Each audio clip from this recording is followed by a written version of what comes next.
Confidence পাওয়ার টক আপনারা প্রতি শুক্রবার রাতে যারা এই অনুষ্ঠান দেখেন তাদের প্রায় সকলেরই মুখস্থ হয়ে গেছে যে বাংলাদেশের বিদ্যুৎ উৎপাদনের সক্ষমতা অর্থাৎ সংখ্যাটি মানে যেই ভলিউম যেটা আমরা বলি সেটা প্রায় 21,000 মেগাওয়াট বিদ্যুৎ উৎপাদিত হয় বিভিন্ন সোর্স থেকে। সেখানে তেল নির্ভরতাই বেশি।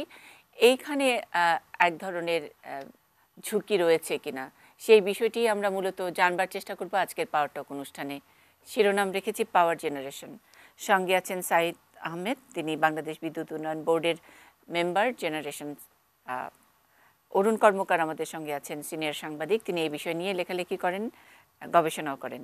আমরা অরুণ কর্মকারের কাছ থেকে একটু শুনে নিতে চাই চিত্রটি, যেটা বলছি যে প্লাস মাইনাস 21,000 মেগাওয়াট এবং তেল নির্ভরতা। আমরা এখন জানি এলএনজি আসছে এবং একটু দামে বেশি বিদ্যুৎ অর্থাৎ ভর্তুকি বেশি বিদ্যুৎ এবং সেটার পরে আরও বেশি জেনারেশনের আরও অনেক লক্ষ্যমাত্রা। আমার কাগজগুলো যদি একটু দেখি যে 150 মেগাওয়াট বিদ্যুৎ কেন্দ্র করা হচ্ছে চীনা কোম্পানির সহযোগিতায় সৈয়দপুরে, আরও অন্যান্য কয়লাভিত্তিকের কথাও আছে। কিন্তু এখানে ঝুঁকিটা কি আস্তে আস্তে বাড়ছে যত বেশি জেনারেশনের আমরা বাল্কটা যতখানি বলছি? ধন্যবাদ।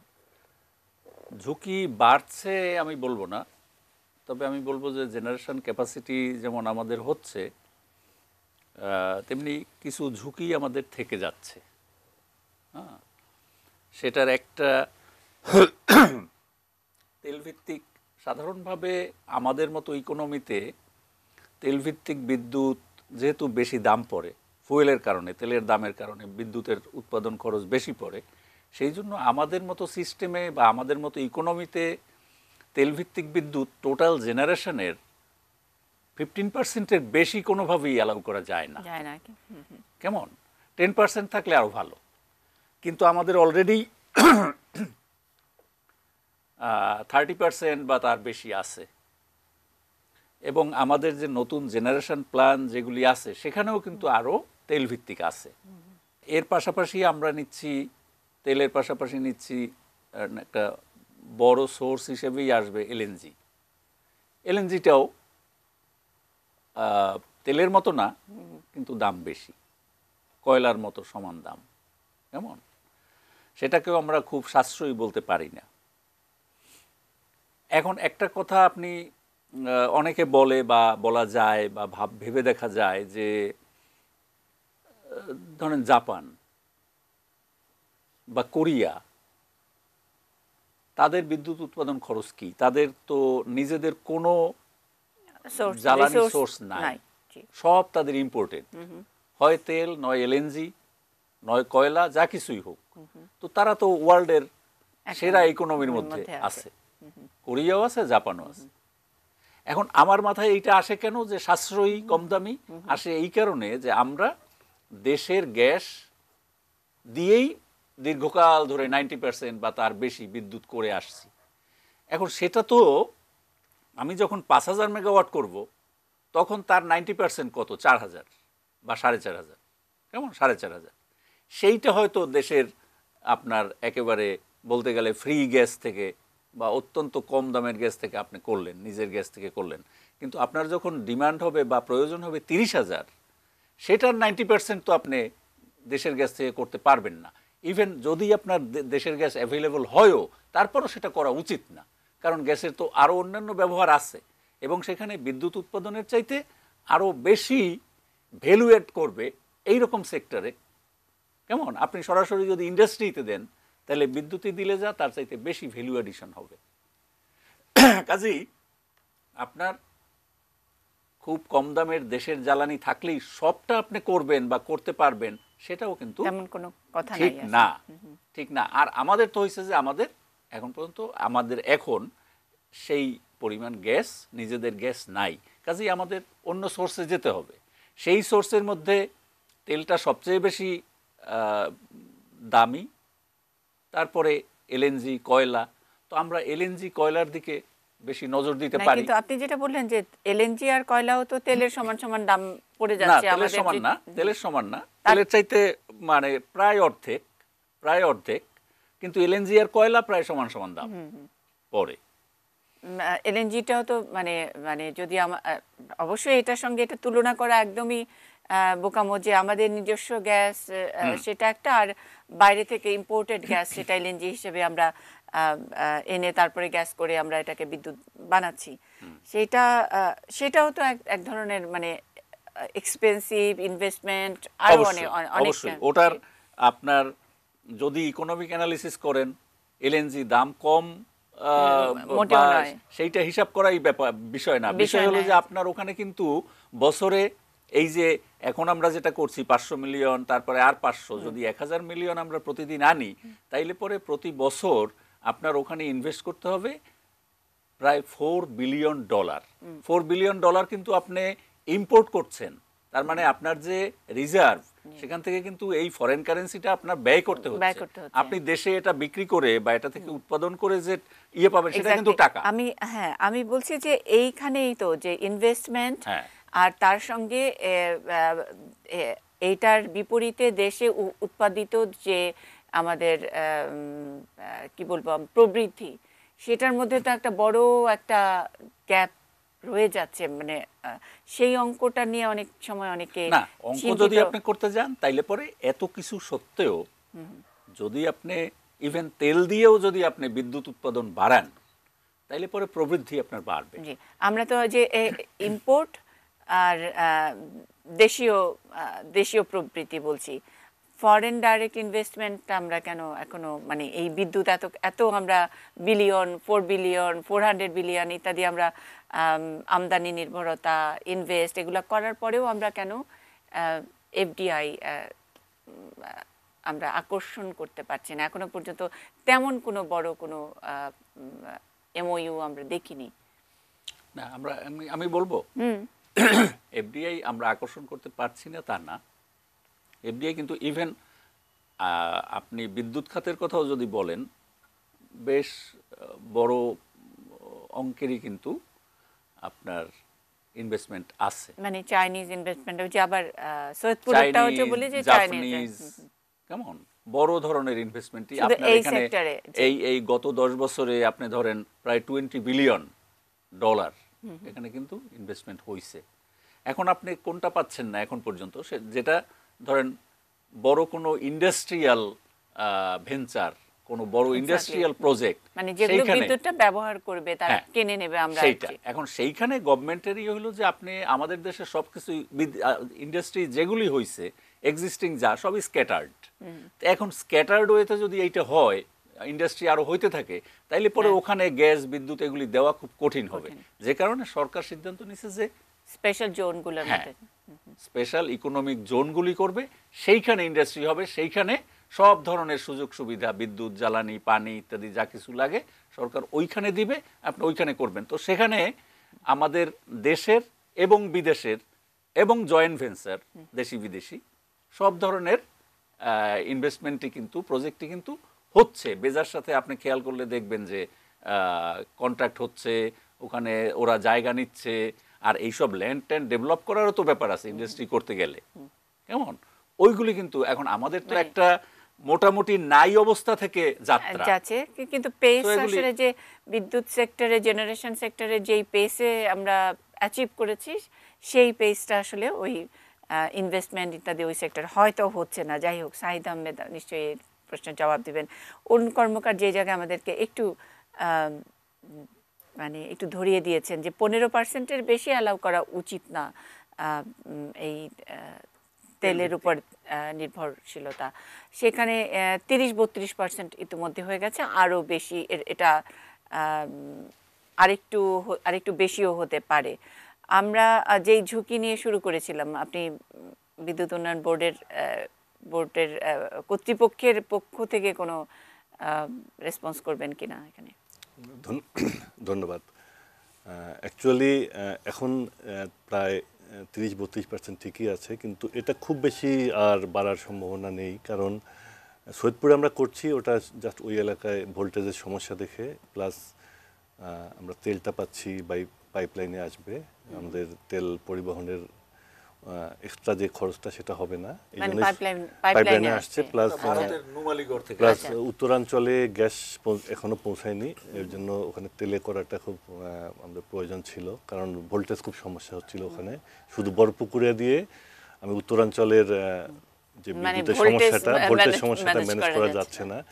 132 যেখানে গ্রিডে 132 ভোল্ট থাকার কথা, সেখানে অনেক সময় 100-র কাছাকাছি চলে আসছে, ইভেন অনেক সময় 100-র নিচেও চলে যায় যদি বরপুকুরিয়া কোনো কারণে ফল করে আর কি। যার জন্য ওই এলাকায় আমাদের তেলের, কিন্তু ভবিষ্যৎ তেলের বিদ্যুৎ কেন্দ্র করাটা খুব জরুরি। কিন্তু ভবিষ্যতে খুব বেশি আর কিন্তু তেলের বিদ্যুৎ কেন্দ্র আমাদের পরিকল্পনায় নেই। আমাদের যে কয়লা ভিত্তিক বড় বড় বিদ্যুৎ কেন্দ্রগুলো, ওগুলো অ্যাকচুয়ালি প্রায় কয়েকটার কাজ প্রায় শেষের পর্যায়ে। যেরকম পায়রায় যেটা আছে, এটা এবছরই টেস্ট রান শুরু করবে, আমরা এবছরই এটার বিদ্যুৎ গ্রিডে পাবো, এবং এটা সামনের বছর হয়তো এটা সিওডি হয়ে যাবে। তারপরে পায়রাটা এটা 1320 মেগাওয়াট। তারপরে রামপাল চলে আসবে 2021 সালে, রামপাল আসবে, ওটাও 1320 মেগাওয়াট। প্লাস মাতারবাড়িটাও চলে আসবে 2024 সালে। তো মাতারবাড়ি তো থেকে আমরা 1200 মেগাওয়াট পাবো, প্লাস আরও অন্যান্য যেগুলো কোল বেস পাওয়ার প্ল্যান্ট সেগুলোরও চলছে। এছাড়াও আমরা এলএনজি বেসড দুইটা বড় বড় এমওইউ স্বাক্ষর করেছি। একটা বিদ্যুৎ উন্নয়ন বোর্ড করেছে জিইর সঙ্গে, আপনারা জানেন জি হচ্ছে ওয়ার্ল্ড রিনাউন্ড টারবাইন নির্মাতা, তাদের সঙ্গে আমরা 3600 মেগাওয়াটের বিদ্যুৎ কেন্দ্র মহেশখালীতে করার জন্য এমওইউ স্বাক্ষর করেছি। এটা ছাড়া আমাদের বিদ্যুৎ উন্নয়ন বোর্ডের কোম্পানি নর্থ ওয়েস্ট পাওয়ার জেনারেশন কোম্পানি, তাদের সঙ্গে সিমেন্সের একটা এমওইউ স্বাক্ষর হয়েছে, এরা পায়রায় করবে, এটাও 3600 মেগাওয়াট, এবং সরাসরি এলএনজি থেকে বিদ্যুৎ কেন্দ্র করবে। তো স্বভাবতই এই পাওয়ার প্ল্যান্টগুলো আসলে আমাদের তেলের প্রতি যে নির্ভরতা সেটা কিছুটা কমে যাবে, বাট নির্ভরতা রাখতে হবে। অ্যাকচুয়ালি শুধু গ্যাস বা শুধু তেল বা শুধু কয়লার উপর নির্ভরতা, এটা আসলে কোনো এটা একটা আমাদের ইঞ্জিনিয়ারিং একটা টার্ম আছে, ফুয়েল ডাইভার্সিফিকেশন, এটা লাগবে ফর এনার্জি সিকিউরিটি। আচ্ছা, মানে আপাতত আমরা যে আবারও একটু চিন্তার ভাঁজ রাখছি কপালে, যে সৈয়দপুরে আবারও হচ্ছে, তার মানে ওখানে কনভিনিয়েন্সের কারণে, প্লাস ওখানে আমাদের ভোল্টেজ সমস্যাটা সমাধানের জন্য কিছু কিছু পকেটে আসলে যেখানে দরকার সেখানে তেল ভিত্তিক যদি কনভিনিয়েন্ট হয় সেটুকু হবে। জেনারেশনের অন্যান্য দিকগুলো একটু শুনতে চাই অরুণ কর্মকার। আমরা এর বাইরে যে 2023 এবার ইশতেহারে যেরকম একটি লক্ষ্যমাত্রা দেওয়া হলো, আমি একটু এটা নিয়ে একটু, আপনারা যারা এনার্জি বিক নিয়ে অনেক গভীরে কাজ করেন তারা অনেকে একটু অবাক হয়েছেন যে আমরা জানি 2021, 2030, 2041 এরকম, এই 2023টা একটু শুনতে চাই আপনার কাছে। 2023টা নতুন করে আবার এবার ইশতেহারে আমরা 2023 কে একটু এটা ইশতেহারে আসছে, এই জন্য এটা একটা আমাদের তো গভর্নমেন্টের টেনিউর 5 বছর, 5 বছরে ওইটা ধরে যে এই 5 বছরে আমরা এইটা অ্যাকসেপ্ট করব। 19-এ গভর্নমেন্ট শুরু হলো, মানে সেখানে কি কোনো নতুনত্ব ছিল? মানে যে আমরা যেগুলো শুনে আসছি 21, তারপর 30, তারপরে 40, সে যেরকম করে যেই স্ল্যাবে ছিল সেই তার বাইরে কি 2023-এর জন্য নতুন কোনো প্রমিস আছে কিনা, যে এখানে কোনো নতুন এডিশন আমরা কাজ করতে গিয়ে ফলো করতে পারলাম? আপনি যদি ওইগুলি দেখেন যে 2021-এ আমাদের কত করার কথা, 24,000 মেগাওয়াট, জি, কেমন 2030-এ আমরা করব 40,000 মেগাওয়াট, কেমন। এখন ওইগুলি হিসাব করে যদি দেখেন 21-এ 24,000 করার কথা, 23-এ আমরা বলছি 28,000, তাইলে 21 থেকে 30-এ 40,000-এ যেতে আমার যে প্ল্যান আগেই আছে সেটাতে কিন্তু 23 সালের মধ্যে আমাদের ওই রকমই, আচ্ছা, মানে 28,000। আচ্ছা, তার মানে ওটার একটা ভেঙে চুরে ওটাকে গভর্নমেন্টের টেনিউরটার জন্য একটা ফিক্স করা হয়েছে। তার মানে ওখানে কোনো নতুন আইডিয়া, নতুন কিছু তেমন কিছু নাই। সেটা নিয়ে অনেকেই আর কি কথা বলছিলেন যে এবার ইশতেহারে সব সেক্টরে কিন্তু এরকম ওই 23 ফোকাস করে করা হয় নাই, কিন্তু বিদ্যুতের জন্য এবার করা হয়েছে। সে কারণে আমি ভেবেছিলাম যে নতুন কোনো আইডিয়া, নতুন কোনো কিছু যোগ হলো কিনা। একটা ছোট্ট বিরতির পরে অন্যান্য বিষয় নিয়ে আসছি পাওয়ার টক অনুষ্ঠানে।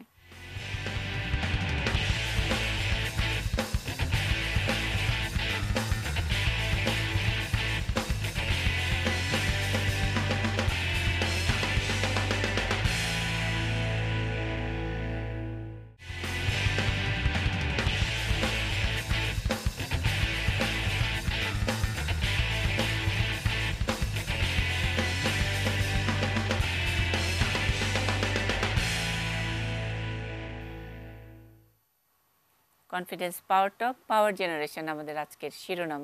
আমরা শুরুতেই কথা বলেছি যে ঝুঁকি নিয়ে, পাওয়ার জেনারেশনের ঝুঁকি নিয়ে। ঝুঁকি সবসময় থাকছে, ঝুঁকি অনেক সময় মোকাবেলাও করা হচ্ছে, কিন্তু সাময়িক যে ঝুঁকিগুলো থাকে সেগুলো নিয়ে অনেক রকমের হইচই হয়। যদি সাময়িক ঝুঁকির কথা বলি তাহলে সেচ মৌসুম এবং গরম, তার উপরে যখন উৎসব আসে, আমরা বলি রমজানের সময় নিরবিচ্ছিন্ন বিদ্যুৎ পাওয়া, সেটা আমাদের বাংলাদেশের কালচারের মধ্যে পড়ে গেছে। এবার তিনটি জিনিসই একসঙ্গে ধারাবাহিক একটির পরে একটি আসছে। সেখানে কি আরেকটু কোনো ঝুঁকির ইঙ্গিত পাচ্ছেন? প্রশ্নটা থাকছে আমাদের দুই আলোচকের কাছে। সাইদ আহমেদ, আপনি কি জবাব দেবেন কিনা? ধন্যবাদ। অ্যাকচুয়ালি ঝুঁকি কিছুটা আছে, একেবারে যে নাই তা না। আমরা ধরে নিচ্ছি যে আমরা এবার এলএনজি যেটা এক্সিলারেট সঙ্গে চুক্তি হয়েছে সেখান থেকে এলএনজি পাবো। আমরা ইতিমধ্যেই এর আগে একটা সেচের উপর মিটিং হয়েছে, সেখানে আমরা 1400 MMCFD টোটাল গ্যাস চেয়েছি। আমরা এখন গত বছর যেরকম আমরা 1150-1200 এরকম পেয়েছিলাম, তো যেহেতু 500 MMCFD এলএনজি আমদানি হবে, 1400 আমরা চেয়েছিলাম, বাট পেট্রোবাংলা থেকে আমাদেরকে বলেছে 1300 তারা দেওয়ার চেষ্টা করবে। তো সেটা নিয়ে আমরা যে প্ল্যানিংটা করেছি তাতে আমরা সেচ মৌসুমে আমরা কোনো বিদ্যুতের কোনো সমস্যার কথা না। তবে এলএনজি যেহেতু এফএসআরইউ এবং পাশে আরেকটা জাহাজ আসবে এবং পাইপ দিয়ে এলএনজিটা ওই ইয়ে থেকে যে জাহাজটা আসবে সেখান থেকে এফএসআরইউতে আসবে আরএনজি করার জন্য। বাট এখানে একটু রিস্ক থাকে যদি ওই সময় ঝড় বৃষ্টি হয়, এবং সেটা তো থাকে। এবার এলএনজি শুরু হওয়ার সময় তো একটা টাইম, মানে নির্ধারিত টাইমের চেয়ে আরো প্রায় 2.5 মাস পিছিয়ে গেছে ওই মানে টাইড, লো টাইড, হাই টাইডের বিষয়টাই। তো ওটা হলে হয়তো সাময়িকভাবে রিস্কের কথাটা আমি ভুলেই গেছিলাম, যে ওয়েদার একটা আবহাওয়া একটা বড় রিস্ক। হয়তো সাময়িকভাবে আমাদের এলএনজি যদি বন্ধ হয় দেওয়া, সেক্ষেত্রে আমরা হয়তো 1300 পাবো না। সেক্ষেত্রে আমাদের মানে তেলভিত্তিক বিদ্যুৎ কেন্দ্রগুলো কিন্তু অনবরত চালানো একটু সমস্যা। ওগুলো মূলত পিকিং পাওয়ার প্ল্যান্ট হিসাবে আমাদের চুক্তি করা আছে এবং আসলে পিক আওয়ারে চলবে, অন্য সময় আমরা বন্ধ করবো, এইভাবেই আমরা ওগুলো প্ল্যানিং করেছি। যেটা অনবরত চালানোটা খুবই সমস্যা হয়ে যায়, ইঞ্জিনগুলো বন্ধ হয়ে যায়, অনেকগুলো শাটডাউন হয়ে যায়, অনেক ধরনের সমস্যা হয়। এখানে একটু রিস্ক আছে। তবে আমরা আশা করছি আমাদের যেহেতু এনাফ জেনারেশন আছে, প্লাস আমাদের এবার এর মধ্যেই আমরা এই রংপুর অঞ্চলে একটা জুন মাসে আসবে একটা এইচএফও বেসড একটা পাওয়ার প্ল্যান্ট আসবে। তারপরে ইতিমধ্যেই সিরাজগঞ্জে 3টে ইউনিটই আমাদের ফুল কম্বাইন্ড সাইকেলে চালু হয়ে গেছে। এরপর আমরা আশা করছি যে সেরকম বড় কোনো সমস্যা হবে না যদি আমরা এলএনজি মোটামুটি আমরা গ্যাসটা পাই, এটাই আমরা আশা করছি। অরুণ কর্মকার, আমরা রিস্কের কথা বলছি গরম মৌসুমটার মধ্যে। আবার ওই মৌসুমে তো আমরা যেই রিনিউয়েবলের কথা বলি বা সোলার, সেটা তো অনেকখানি পটেনশিয়াল, মানে সেটার সঙ্গে এটার কোনো ফিট ইন করে না, মানে না তেমন না। আচ্ছা, তেমন না, কারণ ওইটা মূলত এখনো অফ গ্রিড এলাকায়, কেমন, আর এটা একেবারে শত শত মেগাওয়াটও না হবে না। হ্যাঁ হ্যাঁ, না সেটা কি ওইভাবে কিন্তু বিকাশও হয় না। আমরা শুরুর দিকে মানে এই আওয়ামী লীগ সরকার 2008-এ আসার পরপরই যে অল্টারনেটিভ এই রিনিউয়েবল সোলার এটার উপরে যেই ফোকাসটা ছিল, এখন হঠাৎ করে কি একটু বেশি আমরা আমদানি নির্ভরতা ইত্যাদি এগুলোর উপরে অনেক বেশি জোর দিয়ে ফেলেছি, নাকি ওইটার পটেনশিয়াল ওইটুকুই, যেটুকু যেভাবে বিকশিত হচ্ছে সেটুকুই? না, পটেনশিয়াল আরও বেশি আছে, পটেনশিয়াল আরও বেশি, কিন্তু ওগুলি করতে সময় এবং ইনভেস্টমেন্ট অনেক বেশি, কেমন, ওটার আবার দামও বেশি পড়বে। আপনি হয়তো জানেন যে আমাদের যে হোম সিস্টেমে যে বিদ্যুৎটা পায়, সোলার হোম সিস্টেম, যে বাড়িতে একটা আলো জ্বলবে, এটা তো আমাদের আছে প্রায় 50 লক্ষ, কেমন। এখন ওদের প্রতি ইউনিট বিদ্যুতের দাম কত পড়ে জানেন? 72 টাকা। আচ্ছা, সোলার হোম সিস্টেমে যে বিদ্যুৎটা সে তৈরি করে ব্যবহার করে তার প্রতি ইউনিট বিদ্যুতের দাম পড়ে 72 টাকা। আচ্ছা, এখন ওটা অনুভব করে না, কেন করে না? ওটা একটা হোম সিস্টেম সে এক সময় কিনে নিছে বা সাবসিডাইজ রেটে পাইছে বা ঋণে দিচ্ছে, কিস্তিতে সে টাকাটা দিচ্ছে, এই জন্য তার ওটা গায়ে লাগে না, কিন্তু তার দাম কিন্তু ওইটা পড়ছে। আচ্ছা, এরপরে আপনি আমাদের এখানে কিছু মিনি গ্রিড হইছে, মিনি গ্রিড, সোলার মিনি হ্যাঁ, গ্রিড, মনে করেন একটা দ্বীপ এলাকা, ওখানে সবাই মিলে একটা 2টা গ্রাম, এই 2টা গ্রামে আপনার এই শহর বা গ্রিড এলাকার মতোই খাম্বা টাম্বা করে আপনি সব লাইন করে বাড়িতে বাড়িতে দিচ্ছেন। ওরা সব ধরনের যন্ত্রপাতি ব্যবহার করতে পারে, কেমন ওই যেটা সোলার হোম সিস্টেমে সব পারে না, তো ওরা ওইটা পারে। ওই পুরা গ্রামে এটা এক জায়গায় বিদ্যুৎটা হয়, ওটা ওইভাবে সাপ্লাই করা হয়। ওদেরও দাম পড়ে 30 টাকা প্রতি ইউনিট, কেমন।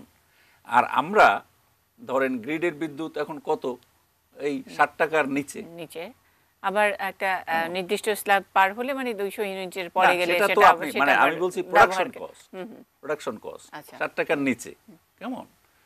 আর আপনি এইটা নিয়ে কিন্তু খুব বেশি 6 টাকা 50 পয়সা, 6 টাকা 50 পয়সা, কেমন। এখন আপনি সেটা তো ব্যবহার করলে, আপনি বেশি ব্যবহার করলে, স্ল্যাব চেঞ্জ হইলে আপনার দাম বেশি পড়বে, সেটা সব ক্ষেত্রেই। ওদের ক্ষেত্রে অবশ্য ওইটা না, ওটা ফ্ল্যাট যে 30 টাকা। এখন তারপর ওদের আমাদের চাইতে কিন্তু ওদের অনেক বেশি। তো সৌরবিদ্যুৎ আপনার করলেই হবে না, দামটা যাতে কমে দিতে পারেন আপনি। আপনি তো এটা চাপাই দেওয়া ঠিক না যে আপনি 6.5 টাকার বিদ্যুৎ নিলেন আর তাদেরকে 30 টাকার আর 70 টাকার বিদ্যুৎ ব্যবহার করাইলেন, এটা তো কোনো কাজের কথা না। কাজেই ওইটাও একটা ফ্যাক্টর যে হ্যাঁ, সোলার হোম সিস্টেমের অনেক ডেভেলপড হচ্ছে, অনেক উন্নতি হচ্ছে, অনেক বেশি, তো সেটার দামটাও অনেক কমিয়ে আনা যায়, কম আছে, কেমন। আবার এইটার জন্য আরেকটা বড় আমাদের এখানে বাধা হইলো জায়গা, প্রচুর জায়গা লাগে। আপনি আমার মনে হয় ইয়েতে গেছেন, কাপ্তাই, আমাদের যে জলবিদ্যুৎ কেন্দ্র, ওইখানে যে কাপ্তাই ড্যাম, যেটা বাঁধ, এই বাঁধের একপাশে বিস্তীর্ণ শুকনা জায়গা, মানে আগে নদী ছিল, এখন ড্যাম করে দেওয়ায় এই পাশে সব পানিটা, ও পাশে বিস্তীর্ণ জায়গা, এরকম 2 ঢালু পাড়, বিরাট নদী, এটা শুকনা, কেমন, সবুজ ঘাস টাস ইত্যাদি হয়েছে। ওইখানে সোলার একটা বসানো হয়েছে, এটা কিন্তু 8 মেগাওয়াট মাত্র। আপনি ধরেন এই যে আমাদের নিউক্লিয়ার পাওয়ার স্টেশন যেটা হচ্ছে রূপপুরে, কেমন, যে জায়গায় আপনি 2400 মেগাওয়াট পাবেন এই নিউক্লিয়ার পাওয়ার, কেমন, আপনি যদি ওই জায়গাটায় সোলার করেন আপনি পাবেন 400, সোলার করলে 400। হ্যাঁ, এটা জায়গাটা একটা বিরাট ফ্যাক্টর। এবং বাংলাদেশের মতো একটা গরিব, মানে এত জায়গা তো আমাদের নাই, জায়গা স্বল্প জায়গার দেশ, এত জায়গা তো আমাদের নাই। তো এখন এই জায়গাটা, এখন একটা চিন্তা হচ্ছে, যে চিন্তা না, এটা অনেক কাজও শুরু হয়েছে, যে আপনি যদি শহরে রুফটপ করতে পারেন, শহরে তো খুব ঘন বসতি এবং বাড়িঘর, আপনি যদি ছাদে করতে পারেন, তাইলে পরে আপনার ওই জায়গাটা, এক্সট্রা জায়গাটা আপনার লাগে না।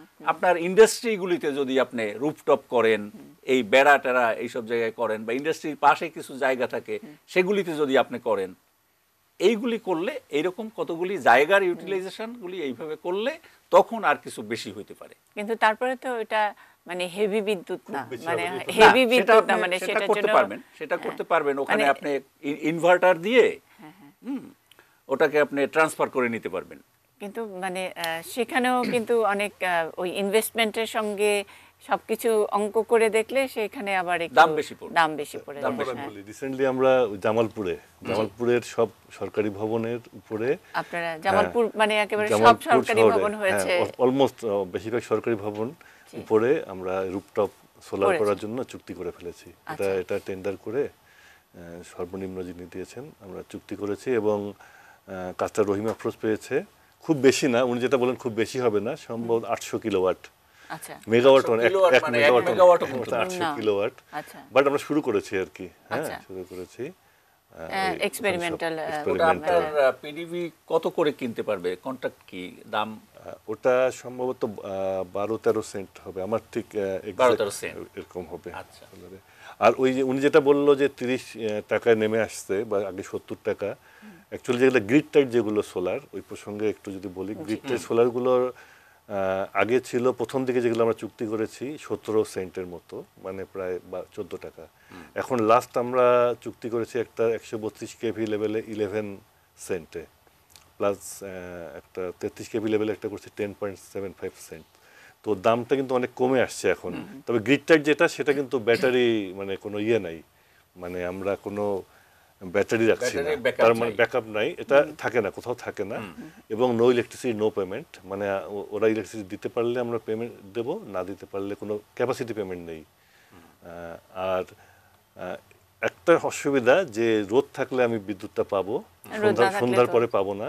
হ্যাঁ, আমাদের পিক আওয়ারটা পাবো না। তারপর আমরা শুরু করেছি, আমরা অলরেডি জুলস পাওয়ার কক্সবাজারে 20 মেগাওয়াট আমরা ওখানে বিদ্যুৎ পাচ্ছি। আর নতুন যেগুলো চুক্তি হচ্ছে, কিছু কাজ শুরু হয়েছে, কিছু ফাইন্যান্সিয়াল ক্লোজিং হচ্ছে। তো সোলারও আমরা অনেক দূর আগে, মানে আমরা যতটা মনে করছি যে এটাকে একটু দূরে ঠেলে রাখা হয়েছে, ঠিক ততটা। তবে জমি অনেক লাগে। আগে যেরকম প্রায় 3.5 একর লাগতো 1 মেগাওয়াটের জন্য, এখন একটু মানে ওই সোলার প্যানেলগুলো একটু কমে এসেছে। প্যানেল যত ডেভেলপ করবে তত জায়গা আপনার কম লাগবে। 3 একর লাগে, প্রায় 3 একর লাগে 1 মেগাওয়াটের জন্য। এখন ওই যে এগুলি যে একেবারে খুব মানে দৌড়ে যে অগ্রগতি হচ্ছে না, সেটার কারণ এইগুলি। আর প্রধানমন্ত্রী এটা নির্দেশ দিয়েছেন যে কখনো যেন ফসলি জমিতে না করি। তো আমরা সবসময়, আমাদের একটা কমিটি আছে, চেষ্টা করা হয়, তারা যে দেখে যে এটা ফসলি জমি কিনা।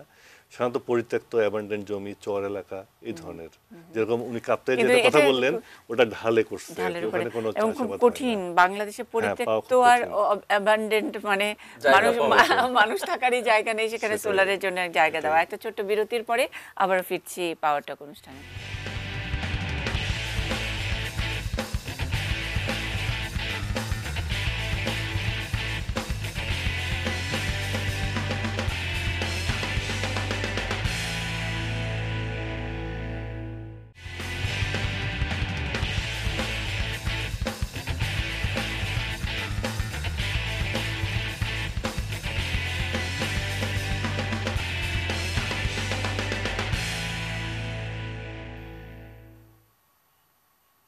কনফিডেন্স পাওয়ার টক, পাওয়ার জেনারেশন নিয়ে আমরা কথা বলছি। আমাদের সঙ্গে আছেন বাংলাদেশ বিদ্যুৎ উন্নয়ন বোর্ডের মেম্বার জেনারেশন সাইদ আহমেদ। আমরা পেয়েছি অরুণ কর্মকারকে, তিনি সিনিয়র সাংবাদিক, জ্বালানি বিদ্যুৎ নিয়ে দীর্ঘদিন ধরে কাজ করছেন। পাওয়ার জেনারেশন আমাদের আজকের শিরোনাম। অনেকগুলো বিষয় নিয়ে আলোচনা হয়ে গেছে, তারপরেও আমরা এটার ফোরকাস্টটা একটু জানতে চাই। বড় প্রজেক্ট, মেগা প্রজেক্টেরও কিছু প্রজেকশন আপনি দিয়ে দিয়েছেন, পায়রার কথা জানি, রামপাল আসছে ইত্যাদি। পাইপলাইনে আর কি কি আছে, কি কি চুক্তি হয়েছে এর মধ্যে? পাইপলাইনে এই কোলবেথ পাওয়ার প্ল্যান্ট ছাড়া আমরা মহেশখালীতে চায়নার একটা কোম্পানি আছে হুয়াদিয়ানের সঙ্গে আমরা এমও স্বাক্ষর করেছি এবং জয়েন্ট ভেঞ্চার এগ্রিমেন্টও করে ফেলেছি। এখানে 1320 মেগাওয়াট করব আমরা মহাখালীতে। এছাড়া মহেশখালীতে এবং মহেশখালীতে আমরা প্রায় 5,500 একর জমি অলরেডি অধিগ্রহণ প্রায় শেষ পর্যায়ে, এবং সেখানে আরও 8টা ব্লকে আমরা coal base power plant plus LNG base power plant করব। তার মানে ওখানে আর একটা হাব হচ্ছে, ওখানে একটা হাব হবে, মহেশখালীতে একটা হাব হবে। এবং ট্রান্সমিশন লাইনেরও আমাদের পাওয়ার গ্রিড কোম্পানি ওই জায়গা থেকে পাওয়ারটা আনার জন্য তারা ট্রান্সমিশন লাইন করার পরিকল্পনা করে। মানে মহেশখালী থেকে তো আপনার মানে মেইনল্যান্ডের, মেইনল্যান্ডে আসার একটা জটিলতা, জি, সেটা আপনারা কিভাবে?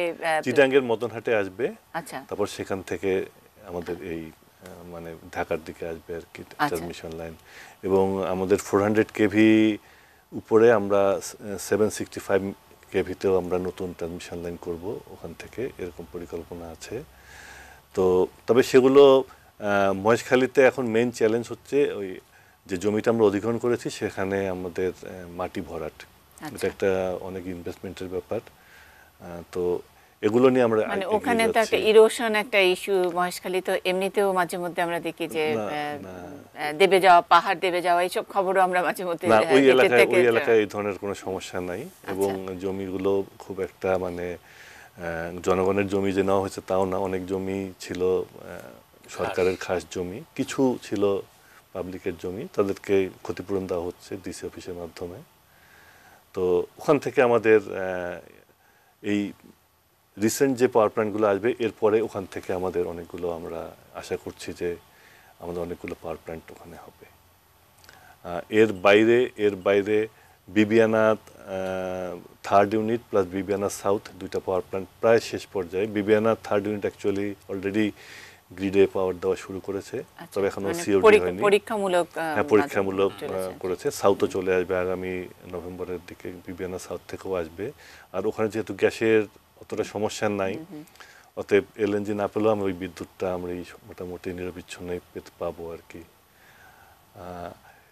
এর বাইরে ঘোড়াশালে আমরা পুরাতন যে দুইটা পাওয়ার প্ল্যান্ট আছে 210 মেগাওয়াটের আমাদের Ghorashal 3rd unit 4th unit দুইটাই আমরা রিপাওয়ারিং করছি, মানে স্টিম পোর্শনটা রেখে আমরা নতুন গ্যাস টারবাইন দিয়ে কম্বাইন সাইকেল পাওয়ার প্ল্যান্ট করছি। এতে ইফিসিয়েন্সি অনেক বেড়ে যাবে, প্রায় সামান্য গ্যাস বৃদ্ধি হবে, কিন্তু আমরা বিদ্যুৎ পাবো প্রায় 1.5 গুণ, এখন দ্বিগুণ পাবো।